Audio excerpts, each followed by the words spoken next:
It is 11 a.m. on a Wednesday morning in Tuscaloosa, Alabama. Time once again for Southern Fried Sports right here on your home for University of Alabama Athletics. Tide 100.9 FM. Travis Reier, your trusty, if not talented host of the program, with you each and every weekday morning from 11 a.m. until noon. The show, as always, brought to you by Peterbrook Chocolatier out there at 1530 McFarland Boulevard North. And as we've told you in the past, catering part of the great work they do. They're at Peterbrook Chocolatier. Give them a call today at 205-752-0211. Take that special event of yours to an even higher level with the presence of Peterbrook Chocolatier. Joined on the program, as I am each and every weekday morning, by executive producer Josh Smith, who together we combine to form the 60-minute man of Sports Talk Radio. Josh, how are you holding up on this hump day morning?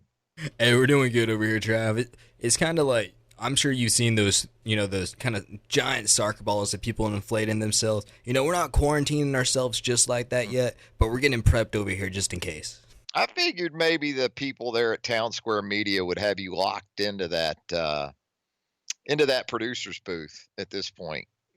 Kind of bubble boyish and quarantining you with this crazy news of the coronavirus. And in all seriousness, we hope each and every one of you are taking every precaution you can. Wash your hands, people, and not just the flats of your hands. You need to get in there between the fingers. Get down in there. Work it in. A get under the nails. Cleansing. That's right. Get all up in there. Wash those hands. Keep those hands from out of your mouth and out of your nose, all right? And let's do what we can on the personal level to try to nip this thing in the bud. Because, wow, you talk about on the sports front, the impact this thing is having globally now, whether you're talking about soccer in Europe, events being postponed altogether now. We were at dinner last night. The chocolate lady and I with some good friends of ours right there in downtown Tuscaloosa, having a nice Tuesday night dinner.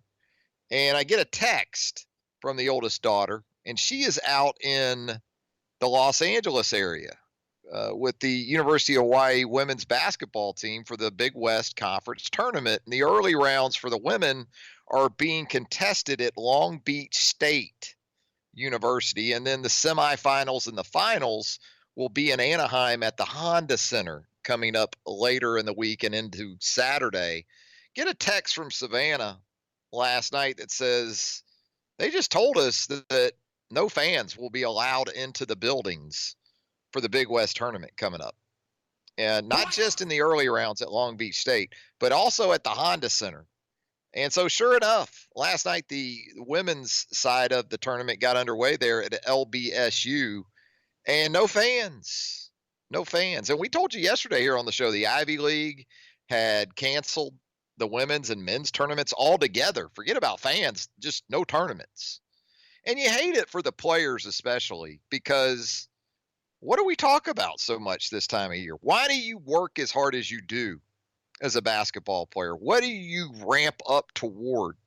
What is the sort of end goal, the end game? If you're a basketball player, it's March Madness, and you get to the end of the road. And now because of this situation, and again, understanding and with all due respect to the situation, it's yanked out from under you. It's got to be absolutely heartbreaking for those young people who put in the time and effort that they do. But we do know the SEC men's basketball tournament, all systems go for now anyway, up in Nashville. Boy, Nashville's had it hard enough here the last couple of weeks with the tornado situation that did so much damage up there in the Music City. But they will play basketball starting tonight. You're going to have first round action up there at Bridgestone Arena. Of course, from the Alabama perspective, you're going to have the Crimson Tide and Tennessee in an 8-9 matchup tomorrow at high noon. We're going to talk with Cecil Hurt of the Tuscaloosa News and Tidesports.com about this situation involving the coronavirus in sports in general and how wide the path might be that this situation cuts through the sports world, perhaps even as close as home to right here in Tuscaloosa. I mean, you talk about major events coming up here in the next month or two, right? In the South, just look at the southeastern United States. You've got the PGA Golf Tour. You got the Players Championship being conducted down in Ponte Vedra, just outside Jacksonville, Florida this week. No Tiger Woods, as you've probably heard, in this year's Players Championship. He's got that back issue again. You're going to have the Masters in Augusta, Georgia, coming up in the not too distant future. So a lot of things to consider. Spring football games around the SEC in the Southeast, right here in Tuscaloosa, as you know, on April the 18th. Already set to be conducted in front of a limited capacity at Bryant-Denny Stadium due to the ongoing enhancement, I guess you could say, enhancements to Bryant-Denny Stadium. So we'll talk with Cecil coming up here in about 15 minutes or so. Until then, open phone lines at 205-342-9904. Now, the SEC, as far as the tournament up in Nashville, as far as protocols being changed or amended or adjusted based on the coronavirus outbreak, I guess you could call it at this point, most of them will not be noticeable to the fan. Most of them at this point anyway, and who knows what could happen, what could be announced here in the next 5 to 10 minutes with the way the dominoes seem to be falling around the sports world and in relation to this situation. The SEC will not allow reporters into the locker rooms for post-game interviews this week. And there's been a reinforcement of sanitizers being utilized around Bridgestone Arena. And it's not limited to just the locker rooms. We're talking about practice basketballs, game basketballs. Locker rooms are going to be disinfected with hospital-grade sanitizers. Even the officials' locker rooms. Go ahead, make your jokes right now about the refs' locker rooms and the need for sanitizers. Even the scorers table, because the interaction right there with players and teams in that area, even the scorers table will be sanitized, heavily sanitized. And so what you'll have are more in the way of auxiliary areas for media to conduct post-game interviews with players, and the coaches' press conferences. It doesn't sound as if anything's going to change with those as far as the press conference area that typically is in place for those interviews. But you're going to have first-round action tonight. And then, again, we'll see second-round action tomorrow with Alabama in play against a Tennessee team that came in here a month ago and got a 1-point win, a game in which Tennessee made 23 free throws compared to just 5 for Alabama, a game that was essentially decided in a lot of ways from the free throw line, despite the fact that Alabama from 3 was a good bit more productive in terms of makes anyways. Tennessee in that game a month ago, just 2 of 18 from 3 here in Tuscaloosa. Alabama with 11 made threes in that game. Unfortunately for Alabama, one of those bugaboos that's been an issue throughout this season was also in play in the form of turnovers. 20 turnovers for Alabama in that game back on February 4th. Some good news for you if you're an Alabama baseball fan. The Crimson Tide gets it done once again last night. Good news just in the fact that that game was able to come off due to weather concerns over there at Regents Field in the Ham. Alabama with 13 more runs in that win last night over UAB, and a lot of the same names that you're growing accustomed to hearing from right there in the middle of that lineup, really the top of the lineup. You start with Brett Auerbach, who is, of course, far and away our favorite player, Alabama baseball player here on Southern Fried Sports, because he could play essentially any position on the field. Also like that Brett at the plate can do it a couple different ways. Well, you're looking at sort of that row of Auerbach, Owen Diodati, Tyler Gentry, Sam Prater, and Drew Williamson continue to be very productive. Prater with another home run last night. I believe that was his 6th of the year. You've got Tyler Gentry and Owen Diodati sort of in this race for the RBI lead on the club. Again, Auerbach at the top, contributing in a number of ways, including on the base pass, where he had, I think, 3 more stolen bases last night for Brett Auerbach. Brett Baseball, as we call him here on the program. Here's a stat for you, a couple stats for you that are kind of just crazy. You had 10 different players for Alabama last night with RBIs. 10. Starting with Auerbach at the top of the lineup, Diodati with 2 more, Tyler Gentry with 1 more, Prater with 3 on the bomb there that he had, Drew Williamson with an RBI, TJ Reeves with an RBI, Peyton Wilson with an RBI, Colby Robinson with an RBI, Jim Jarvis with an RBI. So of Alabama's 13 RBI in the game, 10 different players contributed to that total. And you had 11 walks issued to Alabama in the game, including 4 that were taken by Drew Williamson. 4 walks in a game. That's a lot. 205-342-9904. That is the Peterbrook Chocolatier studio line. So it is on to SEC play for the Alabama baseball team as Missouri set to come in here over the weekend. And maybe you saw this morning too. The right field lounge. I guess they probably don't want it referred to as a lounge, but right field terrace out there that is typically reserved for students is going to be open to the general public this weekend. So if you've wanted to sort of experience that right field area out there and you're not a student, you're going to be able to do that this weekend. And that means you're going to be able to bring in those soft coolers with maybe a few ice cold canned pops you can take in there this weekend. That might be attractive to a few more fans because headed for spring break starting this week. So without the students in town, Alabama, I think in a wise decision, going to go ahead and open up that right field terrace to the general public. That should be interesting, right? Absolutely. Hey, I want to get into some other things as we move throughout the program as well. Obviously, spring football practice set to get underway here in Tuscaloosa on Friday. We'll have some continuing thoughts on the opening of 2020 spring drills, see how weather maybe plays a part in that later in the week as well. And you're also seeing here, just in the last few moments, some good news for Alabama football in that former Alabama linebacker E.J. Jr. has been selected as a member of the 2020 College Football Hall of Fame class. When you talk about formative years and formative players in terms of really being a passionate observer of college football and specifically Alabama football, that's where E.J. Jr. sort of falls into all that for me. That's basically the era that you go back to for someone in their early 50s, perhaps.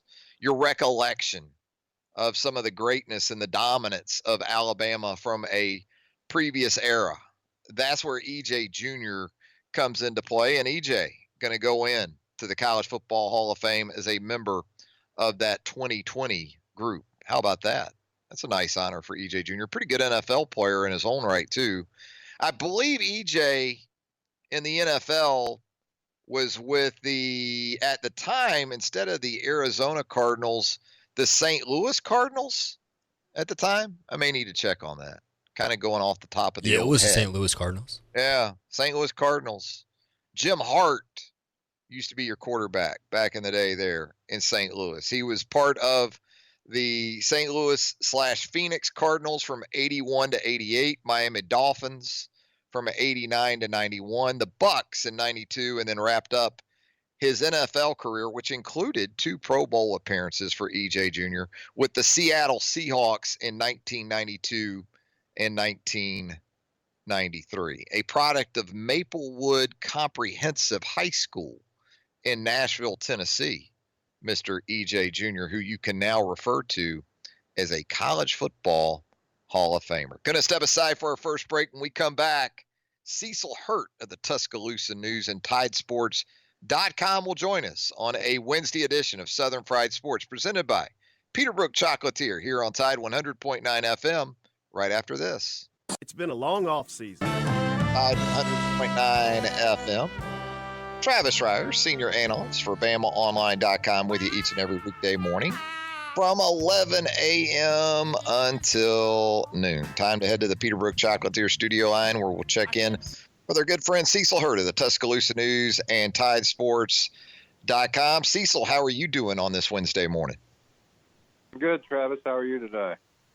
We're hanging in there, man. Just trying to sort of minute by minute at this point keep up with the fallout from the coronavirus and specifically how it's impacting the sports world almost, again, momentarily, it seems like at this point. And I know that protocols have been shifted a little bit for the SEC men's tournament set to get underway later this evening up there at Bridgestone Arena. Do you anticipate or kind of expect that there might be some further adjustments made to how business is conducted up there? Or do you think this is what we're going to have throughout the event? Well, I think it's going to depend on state governments and federal government. You know, I don't know that the facility or that the league is going to make a unilateral decision without that for a variety of reasons. You know, there are contracts in place and so forth that they don't want to necessarily cancel, and you know, if you have a state of emergency, that changes some of that from an insurance standpoint. So, you know, that's one of the many things that go into it. But I don't want to sound like, you know, the SEC doesn't care or that the people in Nashville don't care. I think they do, and so they're monitoring the situation. The situation's being monitored in Washington. I would just encourage people to use their best judgment and certainly take precautions if they are going to be in a large crowd. Just a wide variety of steps being taken dependent upon who we're kind of relative to who we're talking about. We've seen it with the Ivy League canceling outright its men's and women's tournaments. I talked about it, got a text from our daughter last night at dinner. Oh, by the way, no fans allowed into the Big West tournament at all coming up this week and this weekend out there in the Anaheim area. How much do you think the NCAA and its member institutions are kind of struggling with perception at this point? Because we're seeing universities essentially tell students to stay home around the country. And how do you juggle that if you're the NCAA or, you know, these conferences that are putting on athletic events? Well, you have to weigh that. And, you know, I don't know, you know, there have been some talk, as far as I know, Vanderbilt intends to play in Nashville, even though they're not going to have school in Nashville tonight. So it is a balancing act, and every school will have to make its own decision. You know, Alabama, I think that there's still a little bit more comfort with outdoor events, you know, with baseball and softball this weekend than with indoor. But it's something that Alabama will monitor this weekend. Let's talk about Alabama basketball, the men's team heading into this tournament. You've written about it this week, kind of this desert that the program has found itself in, regardless of kind of regime at this point for an extended period of time. Is there, with all that being said, is there light at the end of the tunnel at some point here in the near future that you can kind of envision there, Cecil, or you know, where are things at right now? Well, I think, you know, I don't know what the future is. You know, I don't know how you define near-term future. Does that mean that they're going to win 25 games next year? Yeah, it's possible. I guess they could, but I think it's more important to look at what at this point, it's more important to look at the fact that this has been sort of a 10-year trend, or 12 or 7 or whatever number you want to stick on it, but certainly 7 at a minimum. And look So that's not all one group of players. That's not all one coach. And so, I think institutionally, Alabama needs to look at what it can do to support basketball. Is it doing enough? Is it creating an atmosphere that's conducive to both winning at home and to attracting recruits? I think that all those things need to be examined, and not just say, well, we went out, we spent a bunch of money, we hired Nate Oates, and now Nate Oates has to turn it around, and we can forget about it. That's not what they did with Nick Saban. Obviously they went and got the best available guy, a guy who'd won championships and a tremendous all-time coach, but they also gave him all the facility support he needed, all the staff support he needed, anything that he needed. There was never any question, nor has there ever been any question about Alabama's commitment to football, and need to approach basketball the same way if you're going to field a team, and not just men's basketball, but women's basketball as well. They've been in a longer drought than men's basketball, and again, over several coaches. And so had a little bit better year this year. I don't know that Sunday's going to be a great day for them, but showed a little bit of improvement. But certainly institutionally, on both sides, Alabama needs to look at where they're playing, what they're doing, what the support level is, how that compares to the support level at places that are successful, and make sure that they're making it possible for these coaches that they hire. And with that, the expectations don't seem to lessen any among the fan base. And we see situations involving Nate Oates and his family like we have here in the last few days. Nate was asked about apparently an interaction that occurred on social media. I don't know that there's any mass movement on that. I think that Nate's daughter is 15. I think she saw something, and you can see a lot of stuff on social media. But I hadn't noticed any particular groundswell. Right. It's just one guy who didn't know what he was talking about, living in his mom's basement or wherever he is, tweeting out about the Oates family, which he shouldn't do if he doesn't have any information about what he's putting out there. And probably even if he does have information, it's really not his business to comment on the Oates family. Yeah, and I think you hit on it. All it takes is one, and a groundswell of thousands end up involved. Yeah, and Lexi's 15, and she was fine. I thought her response was fine, and didn't have a problem with it. But they live on social media. I'm sure you know teenagers who are the same. Oh my goodness, do I ever, Cecil? So let's talk about on the court and kind of expectations at this point for this Alabama team, especially given the latest sort of February swoon for Alabama basketball, losers of 7 of its last 11 going into this event.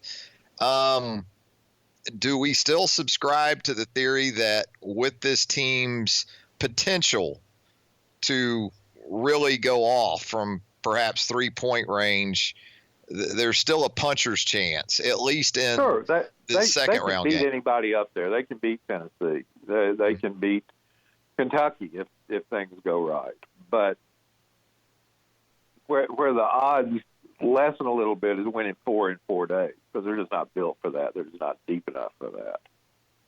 So, it's a situation where any individual game, can they shoot well enough, play well enough?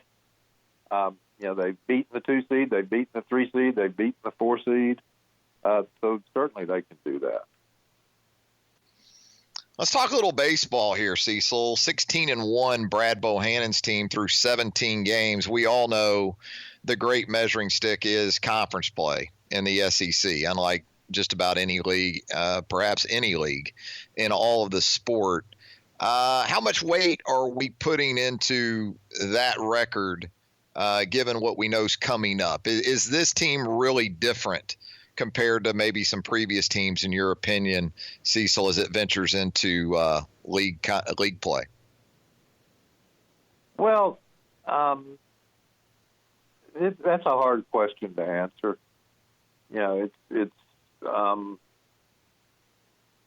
in some ways it's improved, in some ways not. I'd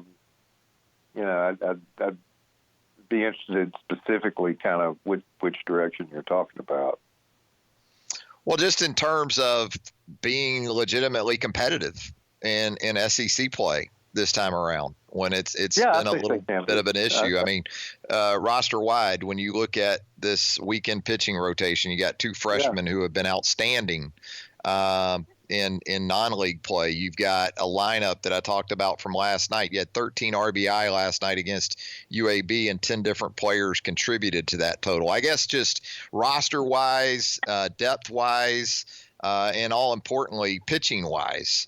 Have you seen enough from this team in non-conference play to think that, unlike the last few years, this team can be legitimately competitive and not only the toughest conference in college baseball, but easily the toughest division in? Yeah, I do understand where you're coming from. This is the toughest league, and you have to define what you mean by competitive and what your expectations are. Based on what, for me, has been a fairly limited eye test. I hadn't gotten to sit down for 2 or 3 solid games and take a look and analyze everybody's start because I've been doing basketball and football. But looking statistically and looking at the teams they've played, the level of team that they've played, and the pitching that they've gotten, and the production that they've gotten in their lineup, this looks like an SEC team, a young SEC team, that still has some freshmen going out there. But I would say it's been 4 or 5 years from a talent standpoint, from a top of the order to the bottom of the order, from starting pitching to the bullpen, where you could say, yeah, that's a solid SEC team. Whether that's a solid SEC team that finishes 15-15, 18-12, 12-18, now you're getting into the outcome of some one-run games and some baseball. That's how competitive the SEC is. I think reasonable goals for this team, from what I've seen, are make it to Hoover, be 500 in the league, which people say, 500. Baseball's different now. Nobody's going 27-3, not even Vanderbilt, the national champs. If you're 15-15 with the schedule Alabama has and an SEC schedule, you're in the NCAA tournament. You may not be hosting a regional. That might take a little push up to 18, 19 wins, and maybe you're hosting a regional, and 20, 21 wins, you're hosting a super. So do I think it's reasonable to expect them to be back in Hoover, to be in the NCAA tournament? Yeah, I think those are fair expectations this year from what I can tell from the lineup. Again, without having, Brett Hudson does a great job for us, covers every game, and what he tells me and what I see in the coverage and what little I have had a chance to see. And you go out to Las Vegas and win 3 games. That's a heck of an accomplishment. They need to start off right. They've got a home series in conference play. Missouri's been playing well, but need to win that series and get pointed in the right direction in league play. But I would say it would be a disappointment to just be sitting at home in the postseason again. A big disappointment. Yeah, we talked about this the other day. You would love to take at least 2 out of 3 this weekend from a postseason ineligible Missouri, and then have Missouri go from that point forward and beat everybody else in the league. You want to sweep them and let them win their next 27. That's exactly how you want that to work. Hey, Cecil, it's not going to quite go that way, but if you get the series, and particularly if you sweep the series, then every game they win just helps you. Absolutely. Some good news, speaking of Nashville, and a city, as we understand it, definitely could use it, with the events of the tragic tornado activity up there a couple of weeks ago, and now trying to host an event in the SEC tournament amidst these coronavirus concerns. But a Nashvilleian at least a product of Maplewood Comprehensive High School, Cecil, we learned this morning, is going to be among the 2020 inductees into the College Football Hall of Fame. That individual, of course, being the one and only E.J. Jr. Great player, well-deserved. Another one of Coach Bryant's players from the late 70s, early 80s. Went on to a successful pro career with the Cardinals. So it's a good class, and he deserves to be a part of it. Some big names in that class, and it's great to see EJ be inducted with Eric Dickerson, Glenn Dorsey, Steve McNair, guy you're very familiar with, Lomas Brown.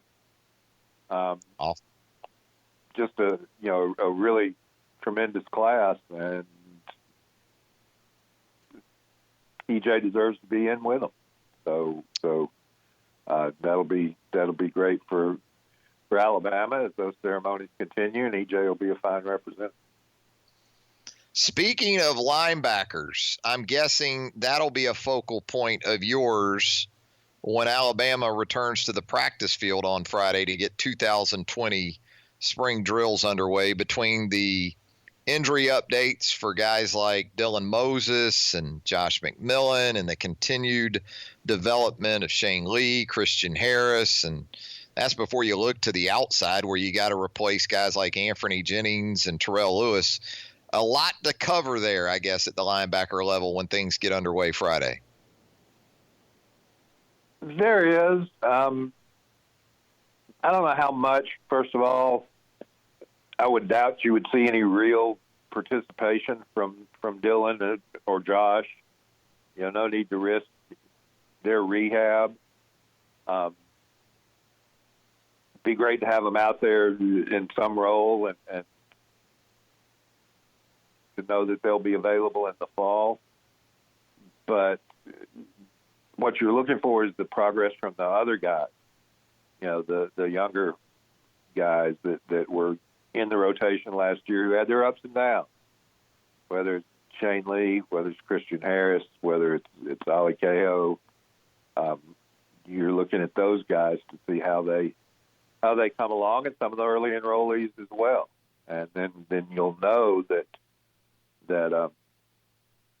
if you add Dylan, if Dylan's 100% healthy to that mix, then you've added an All-American to that mix in the fall. So it should be like every position. It's going to have a lot of interest, but it was a key position last year where Alabama struggled, and so it's something that you'll really look for in the spring practice.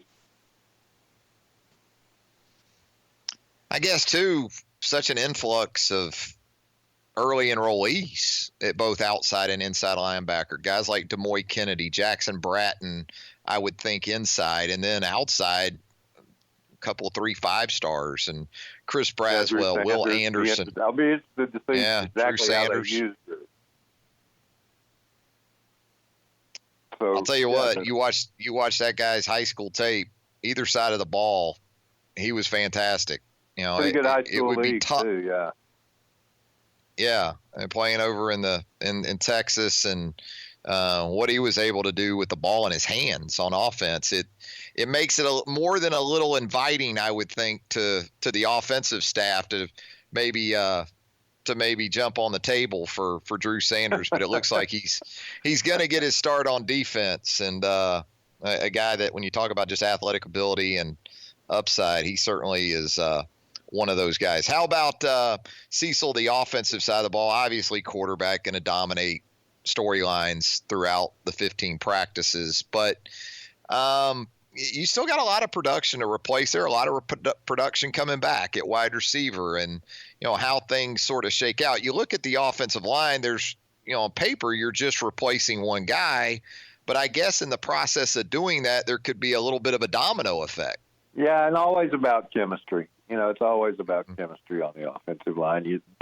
You would have to think that they have the requisite number of bodies in place, and they've got some talented guys.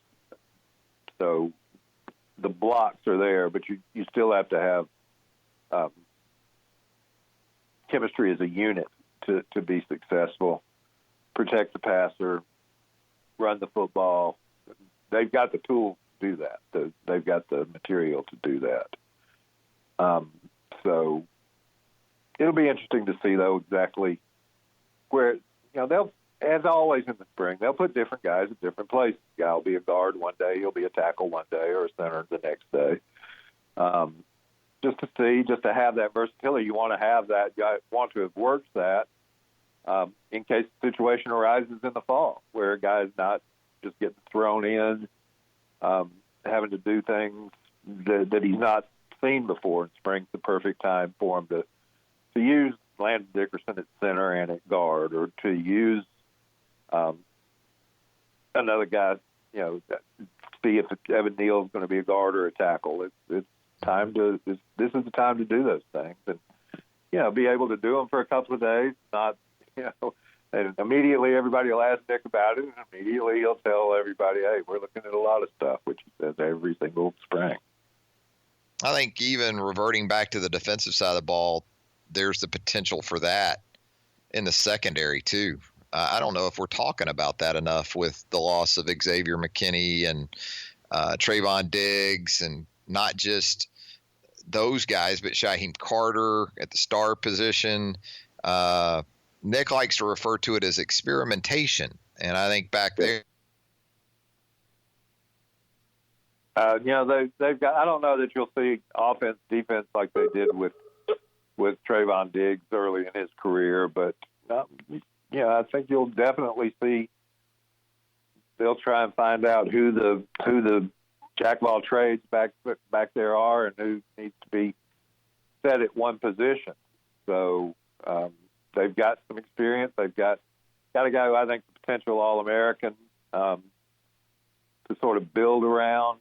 So in Surtain, so see where they go from there. They've got some guys who look like corners, but you've got to have versatile guys now. They've got to be able to play more than one role. Cecil, I know you're looking forward to that trip to Nashville. We'll sour it by talking about the kicking game. So we'll save that for another time and let you kind of enjoy the start to this trip. I think Will Reichert will be fine if he's healthy. Surely he's back to 100% now, and I still think that it's tough on somebody to be the place kicker and the punter, and so you'd like to see somebody maybe take over that punting spot. So we'll see a lot of guys get work in the spring, and but I think what most people look at is place kickers, and I still think Will. I don't know that you could have gone out and recruited a better kicker than a healthy Will Reichert. It's just a matter of keeping him healthy. The silver lining is that the other team will have to kick the ball to you too, and that means Jalen Waddle. So there is the other side of that, Cecil. The glass half full look at it. Those punters should be wary. I'll say that. You don't kick it to Jalen Waddle with impunity. I can't think of, it's funny where everybody talks about special teams. But what a great run of punt returners going back to David Palmer, Alabama's had. I mean, it's just remarkable. When you have him, Arenas, Eddie Jackson, and now Jalen Waddle. And even Marquise Mays had his moments. Sure, Christian Jones, Absolutely. I mean, they have had weapons back there, and top rated number one in the nation guys. And it's a great debate. People who saw Palmer will always go with Palmer, but Arenas, Eddie Jackson, and now Waddle. That's an amazing run. It's been a heck of a run, no doubt about it. Well, we're going to let you run. By the end of last year, people were scared to death of Waddle. part of They that should have whole been. kerfluffle at the end of the Auburn game was Auburn just not wanting to punt to him one more time. Yeah. And and then even in that game, he returned a kickoff 98 yards for a touchdown. Yeah. So Answered the 100-yard interception with a 98-yard kickoff return. No doubt about it. Going to be interesting to see all the different ways this staff figures out ways to get him the football in 2020. Yeah, I'm more interested in some ways in how the receivers shake out in terms of slot and wide, and so forth. But he and Devontae, that's a really good start. And yeah, I am interested in watching Mechie and some of the other receivers as they develop and see who the next guy is. It can't be like last year. You just can't have that many. They lost 2 first-round draft choices, and they aren't immediately going to put 2 new first-round draft choices on the field. But it'll be interesting. They certainly can be effective in that area and a lot of big play capability. And how we'll talk about who it will be exactly who gets them the football. I think we got some time to cover that. But Bryce Young, Mac Jones, Talia. Here's my one prediction: Nick Saban's not going to tell you. He's not going to tell us Friday at about 6:00, Cecil. Not going to come off the practice field and say, "Well, that settles that." We're good. What? Yeah, I don't think that's going to happen either. Hey, Cecil, have a good trip up to Nashville. Look forward to the coverage. All right. I may or may not be there Friday for the first practice. All right. Hopefully not, We got you covered. We'll see what happens. We got you covered. All right. There you go. Cecil Hurt of the Tuscaloosa News and TideSports.com. Back with more of Southern Fried Sports on a Wednesday on Tide 100.9 FM right after this. Back with more of a Wednesday edition of Southern Fried Sports right here on Tide 100.9 FM. Thanks again to Cecil Hurt of the Tuscaloosa News and TideSports.com for joining us. And a reminder that the Insane Inflatables 5K is coming to Tuscaloosa on March the 28th at Griffin Farms. It's a fun event for all ages. So register and find more details now at insaneinflatables5k.com, and also be sure to find them on Facebook and register for the package they are giving away this week. It's the Insane Inflatable 5K. It's like Ninja Warrior for the entire family. I may need to get Josh Smith to explain to me exactly what that means, but there you go. The Insane Inflatable 5K coming to Tuscaloosa on March the 28th. Man, this coronavirus pandemic. Now you're seeing here in the last few moments the College Basketball Invitational Tournament, the CBI. So when it comes to postseason tournaments, you got the big dance. That's the varsity, right? That's the varsity tournament, no doubt about it. Then you have the NIT, which we continue to see Alabama in some NIT bracketology releases as a 5 seed. Seen that in a couple of different bracketologies for the NIT. That is the JV tournament. And then you have the CBI. So the CBI is the freshman or the 9th grade tournament. And now the CBI announces it has canceled its event for the 2020 postseason. It's just keep coming, folks. Absolutely. Going to head to our final break. When we come back, we'll put a wrap on a Wednesday edition. I'm going to go ahead and give you my pick or picks for the SEC men's tournament when Southern Fried Sports returns on Tide 100.9 FM right after this. Back to put a wrap on a Wednesday edition of Southern Fried Sports. Going to go ahead and get my SEC men's basketball tournament predictions out there. I like the bottom half of the bracket. I'm going against top seed Kentucky. I know it's the Big Blue Invitational, but I think it's going to come from either Auburn or LSU in those 2 and 3 seeds down there in the bottom. Auburn, the defending SEC tournament champion. I'm tempted to go with LSU. I like that LSU has South Carolina down there with it. And even Auburn getting the winner of Missouri, Texas A&M. I think that's a favorable ride. A&M playing some good basketball at the right time of year under Buzz Williams. But I'm going to go with the bottom half of the bracket. I really want to pick LSU. I just don't know if I like LSU with its depth being what it is, to win 3 games in 3 days against quality to elite type competition. So I guess I like Auburn. I guess I'm picking Auburn to win this SEC men's basketball tournament coming up this weekend up there in Nashville. Yeah, did it last year. I think the Tigers very capable of doing it again in 2020. Lunch whistle today, Southern Ale House, 1530 McFarland Boulevard North in the Indian Hills section of Tuscaloosa. Get by there for lunch today. If not, happy hour coming up later this afternoon. Great dinner service for you there as well at Southern Ale House, 1530 McFarland Boulevard North in the Indian Hills section of Tuscaloosa. Thanks to Cecil Hurt for joining us. Thanks to Josh Smith for producing the show. Until 11 a.m. on Thursday. Have a great rest of your Wednesday, everybody.